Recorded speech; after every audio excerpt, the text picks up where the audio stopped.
Hi, I'm Angie Sea, and this is A Hug in a Better Place. Today, I'm going to be talking about the book Empty by K.M. Walton. I just finished it, and I still can't stop thinking about it. It's one of those books that touch on so many relatable themes that it makes you start to care more than you did before. It had extreme themes of bullying, pain and anger, loneliness, coming of age, sadness, and depression, of course. And it was a very memorable book. It was very devastating. It's definitely not an uplifting book, but it also touched on some very important things that are just realities of this world and how cruel some people can be, and without knowing, they can inflict so much more pain than they probably intended to. This book really depicts the extremities of what bullying can be. I know that our society now is starting to acknowledge that it's a very big issue, and we're trying to educate our children on issues of bullying and to not do it and to know what to do when it's happening around them.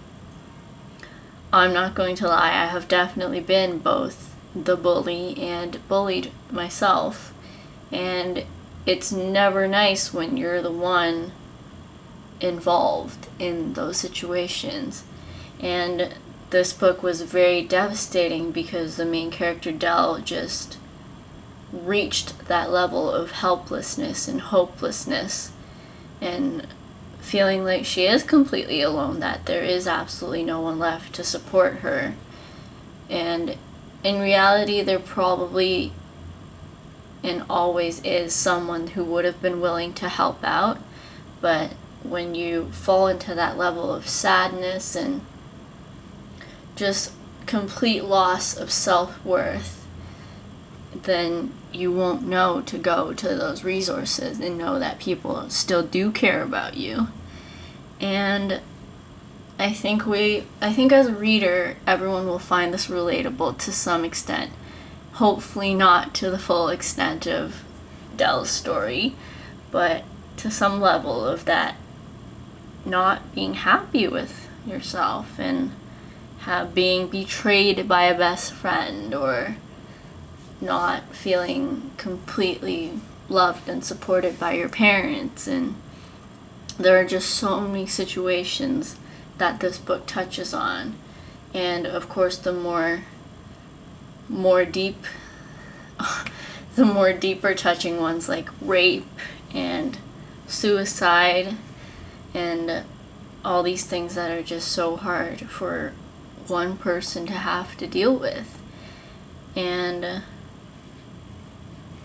I just feel that this was a great read because it brought all those things to the surface again. I know it's not something that we want to think about in our everyday life, but for some people this is their everyday life, and it's really devastating to know that even though this is a work of fiction, that in reality people do go through that.